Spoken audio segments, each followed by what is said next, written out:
Okay सुनो, good morning बच्चों।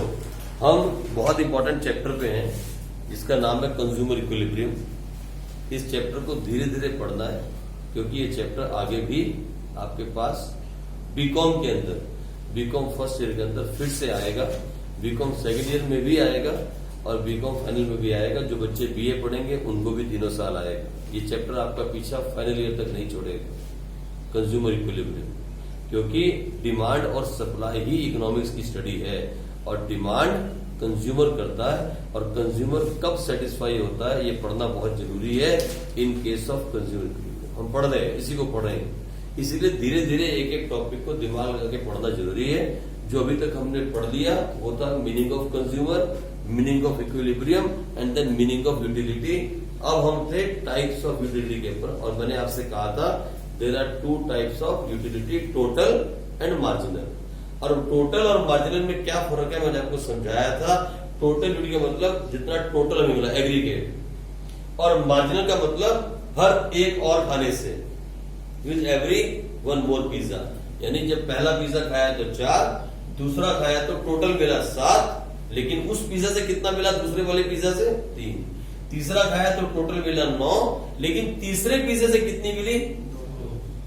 चौथा खाया तो टोटल 10, लेकिन चौथे पिज्जे से कितनी मिली, इस तरीके से। तो ये था हमारा मार्जिनल यूटिलिटी। मैंने आपको कंसेप्ट समझाया, मैं लिखवाऊंगा अभी 2 लाइनें इसको, लेकिन इससे पहले मैंने कहा let us find the relation between TU and mu. It's a very important question. मैं आपको लिखवाऊंगा what is the tu and mu, मैं थोड़ा लिखवा दूंगा, लेकिन पहले रिलेशन, पहले हम इसका रिलेशन फाइंड आउट करते हैं। तो जो अभी आप करो, सबसे पहले मैंने आपसे कहा write the relation, relation between them, relation between TU and MU. और मान लो मेरी बात, ये 120% की गारंटी मैं देता हूं पेपर में आने की, 120% की गारंटी पेपर में आएगा। ऐसा ही आपको बनाना होगा शेड्यूल, ऐसे ही लिखने होंगे रिलेशंस और साथ में बनाओगे एक डायग्राम। एक रिलेशन मैंने आपको बता दिया बातों बातों में, क्या, till the TU is positive, till the TU increasing MU is also positive. बताया ना मैंने आपको, जब तक टीयू इंक्रीज कर रहा है, मैं ये हटा देता हूं एरो अभी आपको, जब तक टीयू इंक्रीज कर रहा है तब तक एमयू क्या है, पॉजिटिव है। जब तक टीयू इंक्रीज कर रहा है एमयू पॉजिटिव है, यही तो बात है ना। अब और कुछ देखो ना, आप इनमें रिलेशन देखो ना, ढूंढो ना रिलेशन, आप रिलेशन ढूंढो आप। अच्छा एक तो ढूंढो, जब टोटल यूटिलिटी डिक्रीज होती है एमयू माइनस हो जाता है। चलो मान लेते हैं रिलेशन है वो। एक और ढूंढो सर, वो यूनिट कंजप्शन जैसे जैसे बढ़ता है हमारा टीयू कम हो जाता है। क्या नहीं, आप समझ, रिलेशन नहीं समझता तो रिलेशन मतलब इसमें दोनों बातें आनी चाहिए, टीयू भी आनी चाहिए, एमयू भी आना चाहिए, दोनों का नाम आना चाहिए ना, तभी रिलेशन हुआ ना। क्या, जब टीयू इक्वल हो जाते हैं तो वो 0 हो जाता है। हाँ ये रिलेशन बनेगा, लेकिन थोड़ा सा इसको चेंज करो। आप कह सकते हो व्हेन टीयू इज मैक्सिमम, सुनो मेरी बात, when TU is maximum the MU becomes 0। ये रिलेशन है, ये सच में रिलेशन है, यही तीसरा रिलेशन है, यही है रिलेशन, यही रिलेशन था जो आप लिख रहे हो। तो अब लिखो फटाफट जल्दी से, relation between TU and MU. यही तो मैं चाहता हूं कि मैं पढ़ाऊं नहीं, आप मुझे पढ़ा दो। आ जाओ लिखो relation between TU and MU फटाफट से। अब इसको वर्डिंग में उतार लेते हैं, प्रॉपर वर्डिंग के अंदर इनमें रिलेशन क्या है। पता है बच्चे बहुत इसके रट्टे मारेंगे, आप रट्टा नहीं मारना। आपको मैं सच्ची बताऊं, इसको पढ़ के समझ में आ जाएगा कि रिलेशन क्या है। इसका रेक्टिफिकेशन वाली बात में मत जाना। लिखो रिलेशन, लिखो फटाफट जल्दी से। एमयू रिमेन्स पॉजिटिव, पहला relation, relation number 1, MU remains positive. बोलो क्या लिखोगे आगे, एज लॉन्ग एज, बोलो ना क्या लिखेंगे, yes, as long as TU is increasing. MU तभी तक पॉजिटिव है जब तक टीयू इंक्रीज कर रहा है। आपके सामने है यार, देख लो, जब तक टीयू इंक्रीज कर रहा है एमयू पॉजिटिव है, जैसे ही टीयू डिक्रीज किया एमयू नेगेटिव हो गया। मैं नहीं बोल रहा हूं, मैं कुछ नहीं बोल रहा हूं, एग्जाम्पल आपके सामने है, मेरी मत मानो, इसकी मान लो। तो पहला रिलेशन क्या हुआ? First relation is MU remain positive. कब तक पॉजिटिव है? जब तक टीयू इंक्रीज कर रहा है, till the TU is increasing. क्या बोलेंगे हम? क्या लिखा रिलेशन आपने? As long as TU is, बस ठीक है जी, ये पहला रिलेशन। आ जाओ दूसरा रिलेशन क्या लिखेंगे? व्हेन टीयू इज मैक्सिमम, जो आपने अभी कहा यही रिलेशन है। When TU is maximum the MU becomes क्या? 0। Very good. और तीसरा जो इसने कहा, कोमल ने बिल्कुल सही कहा, when TU falls MU become negative. क्या लिखे? अरे ऐसे बोल बोल के रट्टा लगवाएंगी मैडम है आपसे, ऐसे खड़े होकर करके, हाथ खड़े कर करके। मैं बोल रहा हूँ रट्टा लगाने की जरूरत पड़ेगी क्या? क्यों रट्टा लगा? पहले और तीसरा थोड़ा एक जैसा नहीं है। मतलब रिलेशन तो है ना, पहले कैसे अच्छा एक बात कैसे हुई? नहीं, ये तो एक बात है, अगर वो इंक्रीज होगा तो पॉजिटिव होगा, डिक्रीज होगा। हाँ तो ठीक है, फिर एक बात कैसे हुई भाई? वो इंक्रीज कर रहा तो ये पॉजिटिव रहेगा, ये डिक्रीज करेगा तो नेगेटिव हो जाएगा। रिलेशन तो है, रिलेशन है ना यार, यही तो रिलेशन ढूंढना था दो लोग चीजों में। और तीसरा क्या था? जब तक ये पॉजिटिव है तब तक, जब ये हाईएस्ट है तो ये क्या हो जाएगा? 0 हो जाएगा, है ना। 3 रिलेशन हो गए। These were the 3 relations between TU and MU. 3 relation आपको मिनिमम दिमाग में रखने हैं, और ये रिलेशन आपको याद नहीं करने। आपको जो दिमाग में रखना वो है शेड्यूल, और शेड्यूल में कुछ खास नहीं था। पहले 5 पीसे या 6 पीसे जो भी आप लगा लो, 6 लगाओगे तो इस तरीके चलना कि 6 में भी माइनस आ जाए, है ना।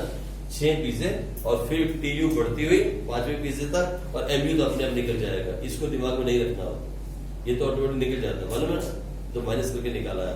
तो ये जो है ये दिमाग में रखना। आप कोई भी फिगर दिमाग में रख सकते हो, बस इतना याद रखना that law of DMU has to be applied. ये दिमाग में लेके चलना। सर आपको ये 4, 7, 9, 10, 10 करना जरूरी है क्या? अरे कुछ भी कर लो भाई, आपकी मर्जी है, लेकिन इतना दिमाग में रख लेना, when you consume more and more of the same good at the same time, it has to decrease. एक टाइम पे आके इसका गिरना जरूरी है। यही होना चाहिए, दिमाग में रख के चलना, ठीक है जी। तो इस तरीके से चाहो तो ये फिगर रख लो पूरे चैप्टर के लिए, 4, 7, 9, 10, 10, 9 ऐसा कर, मर्जी आप, ठीक है। अब इसका डायग्राम बनाओ डायग्राम जल्दी से। हाँ एक ही में बनाओ डायग्राम जल्दी से, फटाफट से।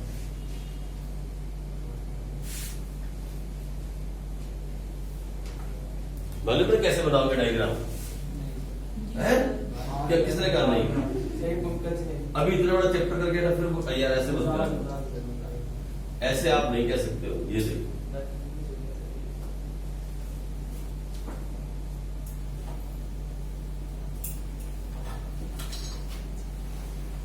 ठीक है नहीं। ये हमारा क्या हो गया जी? एक्स पिज्जा हो गया, पिज्जा 1, 2, 3, 4, 5, और इधर हमारा क्या आएगा?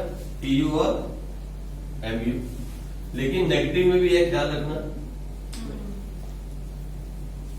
तो ऐसे ले लेना, क्योंकि नेगेटिव भी तो जा रहा है भाई। और इस तरफ क्या सबसे हाईएस्ट नंबर?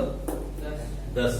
तो आपके पास जगह होगी तो एक एक करके बनाना। मेरे पास जगह की कमी है, आप इसको एक एक, मतलब स्केल इसका जो है 1 का गैप रखना, तो अच्छा बनेगा। आप देखना कुछ ऐसी फिगर बनेगी, ऐसी फिगर आएगी आपके पास। TU, this is TU, this is total utility graph। देख लो, आप बनाओ ना, मेरे इसको मत देखो, तो मैंने ऐसे बना दिया, आप देखो ऐसी फिगर आएगी।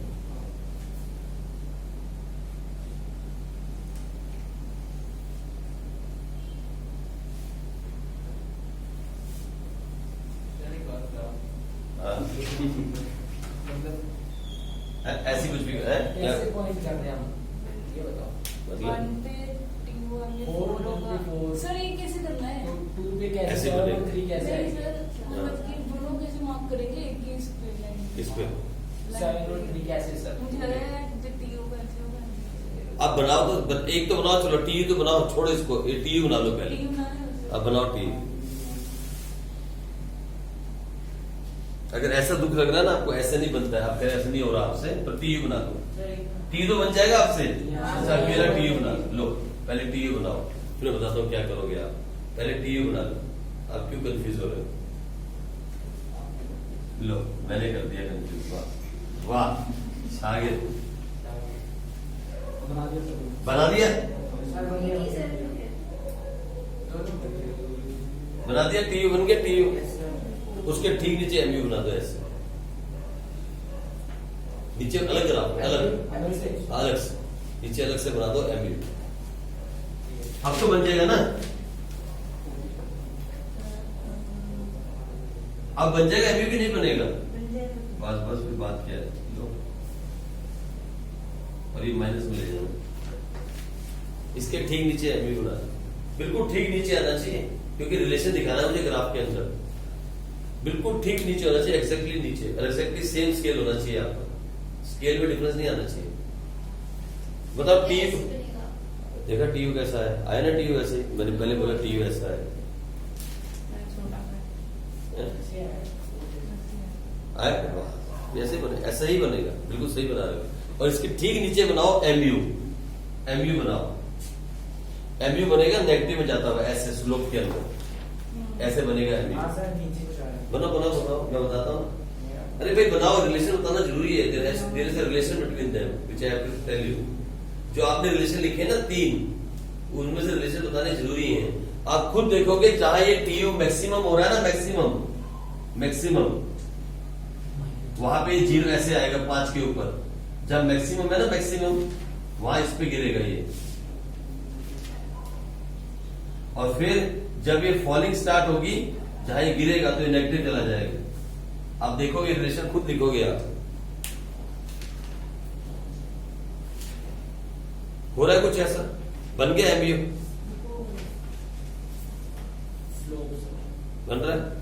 अब इसका मैक्सिमम पॉइंट जोड़ो, चाहे नेगेटिव हो रहा है ना, ये नेगेटिव, इसको इससे जोड़ो। इससे हाँ ऐसे। हाँ, जोड़ो जोड़ो, स्केल रख लो। स्केल नहीं है तुम्हारे पास? भैया कल से ना तुम पता क्या करना, अभी ग्राफ और स्केल हो रहा है, स्केल वो ग्राफ और स्केल लेके आना कल से, ग्राफ बुक और स्केल। ठीक है, मैं चाहता हूं कि आप अच्छे से काम कर लो। देखा आपने? when टीयू, देखो इधर, ये सुनो, इसका बहुत सही बना, ये देखो, ये देखो, इसका सही बना, ये देखो, ये रिलेशन जो है ये सही है, वेरी गुड है। ये देखो बता दो, वही सीधी लाइन बता रहा हूँ। देखो देख रहे हैं आप, ये आपका टीयू है, इसको नाम देना जरूरी है, हर ग्राफ का, हर लाइन का नाम, इसको हर हाल में नाम देना है। पहले इसको नाम दो, देखो इसको पहले नाम दो, दिस इज टीयू ग्राफ, और ये ग्राफ का नाम क्या है? एमयू। ये देखो, सुनो मेरी बात, ये बिल्कुल सही बना, इसने बिल्कुल सही बनाया। ये क्या बता रहा है? This is a TU graph, it is increasing at decreasing rate. Last में गिर रहा है ना, पहले इंक्रीज कर रहा है एंड देन, मैं बताऊंगा इसका मतलब क्या होता है, इंक्रीजिंग एट डिक्रीजिंग रेट। इधर सुन रहा हूं गौर से। और जो एमयू है, इट इज डिक्रीजिंग, सीधा डिक्रीज कर रहा है, देख रहे हो? एमयू क्या कर रहा है? डिक्रीज कर रहा है। लेकिन वेयर टीयू इज मैक्सिमम, आप देख रहे हो 0.5, where TU is maximum, at that point MU is 0. And then when TU start falling, MU become, आप देख रहे हो? ये रिलेशन आपको, जो आपने रिलेशंस लिखे शेड्यूल बनाने के बाद, वो रिलेशंस आपको ग्राफ पे भी दिखाने हैं, तभी आपको पूरे 6 नंबर मिलेंगे। एक ही ग्राफ में दिखाते हैं ना। हैं? सर इसमें हाँ। दो बना लो, वैसे एक में भी बना सकते हैं आप। मैं आपको समझाना ये चाहता हूँ कि इकोनॉमिक्स के अंदर जब हम ग्राफ बनाते हैं ना, उसमें हम फिगर्स नहीं भी लिखते, और अगर हम ऐसे भी बना के दिखा देते हैं, उसके भी फुल मार्क्स मिलते हैं। लेकिन अब आपके स्कूल की मैडमें जो है, वो भी इस बात को मानेंगे और समझती हैं, हम ऐसे भी ग्राफ बना देते होते हैं। देखो, हमने एक ऐसे ग्राफ बनाया, ठीक है, और एक ऐसे ग्राफ बनाया, कुछ नहीं लिखा, बस यहाँ एक्स एक्सिस और यहाँ वाई एक्सिस, ये मत लिखना, भूल जाना, X axis Y axis O, और यहाँ लिखना टीयू, यहाँ लिखना एमयू, यहाँ लिखना पिज्जा, और यहाँ भी क्या लिखना? पिज्जा। ये बात नहीं भूल जाना, ये भूल के तो नंबर कट जाए, राइट? उसके बाद आप सीधा एक टीयू बनाओ ऐसे करके, और ये दिखा दो कि जहां ये मैक्सिमम है,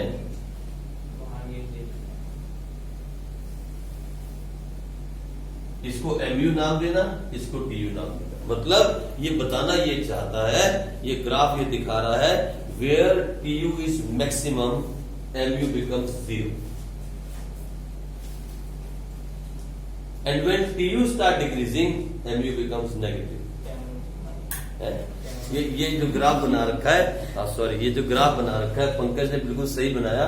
ये ग्राफ साफ साफ कहता है where TU is maximum the MU is 0 and when TU start falling the MU becomes negative.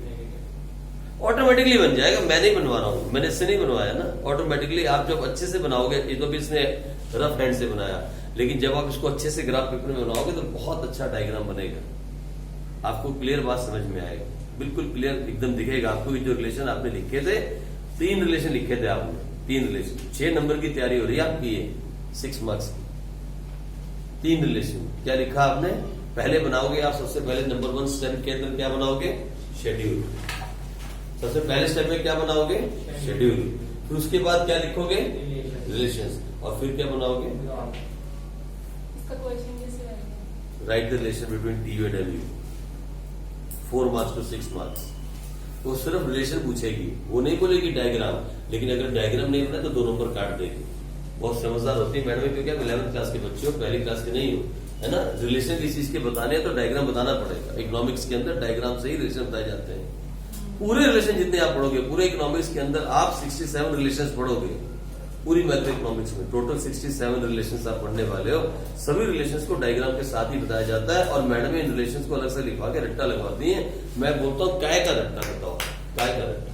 अरे भाई, जब तक ये इंक्रीज कर रहा है ये पॉजिटिव है, जब ये डिक्रीज कर रहा है ये नेगेटिव हो गया, और जहां ये मैक्सिमम है वहां ये 0 है। ये 3 बातें याद रखनी है क्या? ये डायग्राम में नहीं दिख रही आपको, शेड्यूल में नजर नहीं आ रही, फिर काय का रट्टा? किस बात का रट्टाफिकेशन? ये नजर आ रहा है साहब, ठीक है। रट्टे का कोई काम नहीं है, ना इकोनॉमिक्स के अंदर ना अकाउंट्स के अंदर। रट्टे के लिए एक ही सब्जेक्ट है, वो भी सिर्फ 11th क्लास की BST। उसके अलावा रट्टाफिकेशन कहीं नहीं चाहिए। हो गया क्लियर? तो हमने पूरा टॉपिक ये खत्म किया, what is the relation between TU and MU। ये डायग्राम हो गया। अब मैं आपको थोड़ी सी नॉलेज की बात समझाता हूँ। ये तो हो गया रिलेशन, ठीक है जी। लो, एक छोटी सी बात मैं आपको बताता हूँ। पूरी माइक्रो इकोनॉमिक्स में आप 3 तरह के ग्राफ पढ़ने वाले हो, पूरी माइक्रो में, मतलब पूरी इस किताब के अंदर ग्राफ 3 तरह के होते हैं। मैं आपको समझाता हूं, ये जनरल नॉलेज के लिए बता रहा हूं, आगे आप पढ़ोगे। देखो मैं आपको बना के दिखाता हूं, ऐसे ऐसे और ऐसे। ये 3 तरह के ग्राफ आप पढ़ोगे। कैसे? एक ग्राफ होते हैं ऐसे, इन्हें बोलते हैं इंक्रीजिंग एट इंक्रीजिंग रेट। ये कभी वापस नहीं मुड़ते, ऊपर को ही जाते हैं। इन्हें क्या बोलते हैं? Increasing at increasing rate. ये वापस नहीं आते, ठीक है। दूसरे ग्राफ होते हैं जो आपने भी पढ़ा, इन्हें कहते हैं इंक्रीजिंग एट डिक्रीजिंग रेट। ये वापस मुड़ते हैं। देख लो मुड़ रहा है, TU मुड़ा कि नहीं मुड़ा वापस? पहले कैसे गया, फिर वो देखो, पहले गया इंक्रीजिंग और फिर एक टाइम पे आगे पीक पे पहुंच गया और वहां से इन्हें बोलते हैं इंक्रीजिंग एट डिक्रीजिंग रेट। और ये क्या होते हैं? ये होते हैं इंक्रीजिंग एट इंक्रीजिंग। ये ऊपर ही जाएंगे, ये वापस नहीं आते, ठीक है जी। इन्हें कहते हैं इंक्रीजिंग एट इंक्रीजिंग रेट, इन्हें कहते हैं इंक्रीजिंग एट डिक्रीजिंग रेट। और दूसरे कौन सा? वो बना, वही बना रहा, इधर इधर यही है, ये इंक्रीजिंग एट इंक्रीजिंग रेट। ऊपर जा रहा ना, ये वाला है। इसको ऐसे बना लो, ये ऐसे बना लो, इंक्रीज कर रहा है, ठीक है ना, वो भी इंक्रीज कर रहा है। ये सेम ग्राफ है, लेकिन क्योंकि ऐसा बनाओगे आप, इसलिए ये देखो। तो ये पूरी माइक्रो इकोनॉमिक्स में 11th क्लास में 3 तरह के ग्राफ आप पढ़ते हो, ठीक है ना, जैसे भी इसे दिखाया है। तो सारी की सारी माइक्रो का निचोड़ बताता हूं आप, सारी माइक्रो का निचोड़। बार बार यही ग्राफ आपके सामने आएंगे और एक क्वेश्चन आपसे पुट किया जाएगा। हर बच्चा जो है क्लास का वो ग्राफ बनाना जानता है, हर बच्चा। जैसे मैंने आपको लेजर में बताया था अकाउंट्स में, हर बच्चे को लेजर पोस्टिंग आती है, लेकिन पढ़ना नहीं आता। मैं फिर आपको समझाता हूं, अगर आपसे कल कोई पूछे ये ग्राफ क्या दिखा रहा है, ये ग्राफ क्या है, आप बोलोगे TU दिखा रहा है। TU क्या होती है? टोटल यूटिलिटी होती है। नहीं, ये ग्राफ है क्या? अरे TU दिखा रहा है। अरे मैं पूछ रहा हूं ये ग्राफ रिप्रेजेंट क्या करता है, ये ग्राफ किस पोजीशन में है? तो आप कहोगे ये ग्राफ जो है ये इंक्रीजिंग एट डिक्रीजिंग रेट में, इंक्रीजिंग एट डिक्रीजिंग रेट। ये इंक्रीज तो कर रहा है लेकिन फिर बाद में डिक्रीज कर रहा है, इसे बोलते हैं इंक्रीजिंग एट डिक्रीजिंग रेट। और वो डिक्रीजिंग एट इंक्रीजिंग, वो वाला इंक्रीजिंग एट इंक्रीजिंग रेट, क्या? इंक्रीजिंग एट इंक्रीजिंग, इंक्रीज करेगा और इंक्रीजिंग रेट को इंक्रीज कर रहा है, गिरेगा ही नहीं। ये है इंक्रीजिंग एट इंक्रीजिंग रेट, ये है इंक्रीजिंग एट डिक्रीजिंग रेट, मतलब लास्ट में डिक्रीज कर गया ना, ये लास्ट में भी ये ऊपर ही जाएगा, हो जाएगा, वापिस नहीं आएगा कभी जिंदगी, ये वापिस आएगा, इंक्रीज करके वापिस आएगा। तो क्या बोलेंगे, इंक्रीजिंग एट डिक्रीजिंग। और दूसरे जो ग्राफ होते हैं वो आपके होते हैं, ये होते हैं डिमांड एंड सप्लाई के ग्राफ, जिसे हम अब पढ़ने वाले हैं। कंज्यूमर के साथ डिमांड जुड़ी है और प्रोड्यूसर के साथ सप्लाई जुड़ी है ना, ऐसे ऐसे ऐसे वो कुछ नहीं बनाना सारे ग्राफ। तो सारे ग्राफ जो निचोड़ है वो इस तरीके के ग्राफ है, इसके अलावा कुछ नहीं है, ठीक है। ये पूरी माइक्रो इकोनॉमिक्स के ग्राफ है, इसको आपको समझ के रखना है, फाइन। तो चलो, कॉस्ट में भी ग्राफ बनेंगे, सप्लाई में भी ग्राफ बनेंगे, रेवेन्यू में भी ग्राफ, बहुत सारे ग्राफ बनेंगे। लेकिन अरे उनको भी खत्म नहीं हुआ, आप कहे तक मारते नहीं, मुझे स्कूल जाना है, 7:30 बजे का टाइम। आज तेरे को भी स्कूल जाना है, आर्मी स्कूल। हाँ, तो मैं भी जाऊँ, इकट्ठे चलना है। अच्छा, अपना जा रहा है, मैं तो 7:30 बजे जाऊंगा और उसको पापा को साथ लेते हुए स्कूल जाके उनसे मेरी बात करनी है। तो चलो मेरी बात सुनो, आज हमने जो किया वो किया relation between T and M. अब आपकी पता क्या, सुनो, इस पूरी बुक में बहुत सारे रिलेशन है।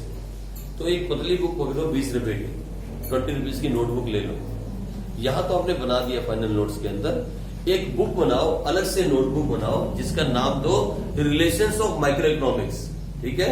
जितने भी रिलेशन पढ़ते जाओगे, जितने भी रिलेशन उस अलग से उस नोटबुक में उसकी प्रैक्टिस कर देना, एक ही बार बनाना, साफ सुथरा ग्राफ पेपर फाड़ के प्रॉपर ग्राफ बना के, ऐसे पेज खोल के, ऐसे पेज को खोल के इस तरीके से आप करोगे। यहाँ जो नोटबुक आप बनाओगे ऐसे, यहाँ लिखोगे क्या, शेड्यूल, नीचे रिलेशन और सामने क्या चिपकाओगे उसके ग्राफ। एक 20 रुपए की नोटबुक आज ही ले लो, पहले रिलेशन से, फर्स्ट रिलेशन से, क्योंकि इसी चैप्टर में एक और रिलेशन आएगा और ऐसे आगे बहुत सारे रिलेशन आते जाएंगे और उससे क्या हो जाएगा, वो आपकी रिलेशन गाइड बन जाएगी। सारे रिलेशंस आपके पास एक जगह इकट्ठे हो जाएंगे, क्योंकि रिलेशन अकेले ऐसे हैं जो 22 नंबर के आ जाते हैं, जितने भी रिलेशंस हैं। तो इसलिए रिलेशंस की अलग से एक गाइड बन जाएगी। सारे रिलेशन एक बुक में इकट्ठे होंगे, तो जब आपको प्रैक्टिस करनी होगी ना, रिवीजन करनी होगी, वो रिलेशन की बुक खोल लेना, ठीक है। ये काम आपको आज करना है। ये तो नोट्स बन गए जो यहाँ बना दिए, लेकिन घर जाके जब फाइनल करोगे तो रिलेशन की बुक अलग बनेगी।